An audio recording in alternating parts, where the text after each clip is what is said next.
Това е на годините на колата. Работило ето му след свети живот. Сега примерно така работи, така не иска. Така направо блокира. И в един момент затегне волана и той си мисли, че рейката блокира. Което, нали, всеки шофьор би предположил, че нещо с рейката се случва, но не. Тук е проблема. На колата и как се върти като мед волана. Але, лунадес. Але, лунадес.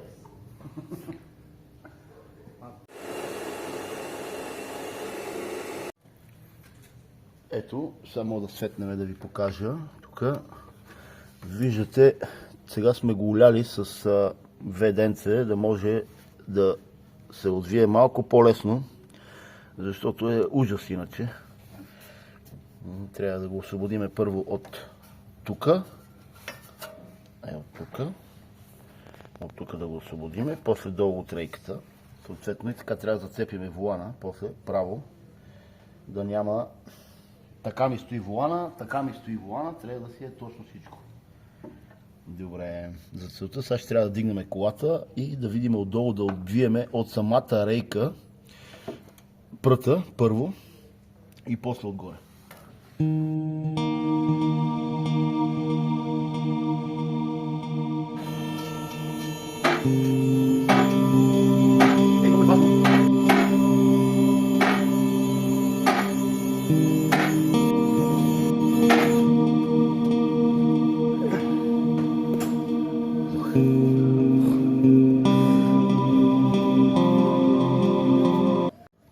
Виж.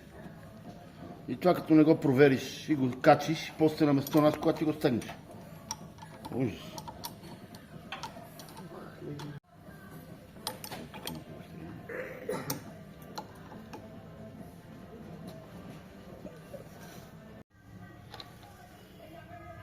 Току-що. Това е стария прът. Сили ли са от китайците, бе? Еднакво. Как да не е еднакво? Оригинално е чак.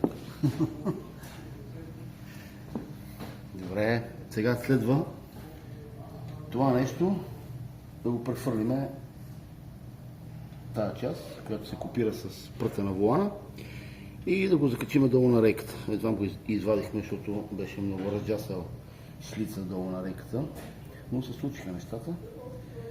Това е на годините на колата. Работило ето му след свети живот. Сега примерно така работи, така не иска. Така направо блокира.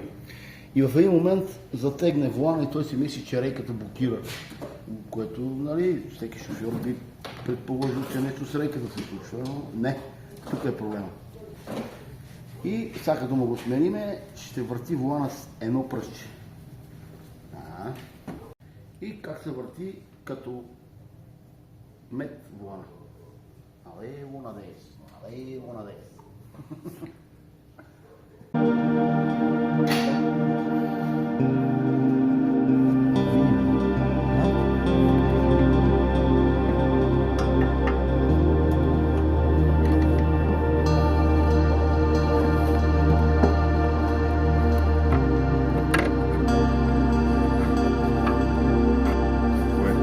Това където ми е пръстчето горе. Е тук горе. Много е лошо. Ето монтиране новия прът. Мога да покажеш на хората вече. Всичко е зацепено. Горе и долу, стегнато.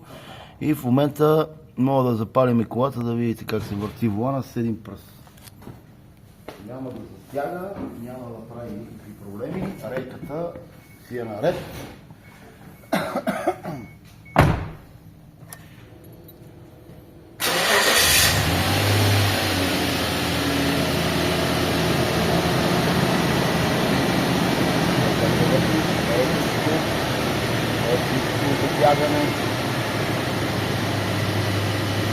Това е от мен за сега.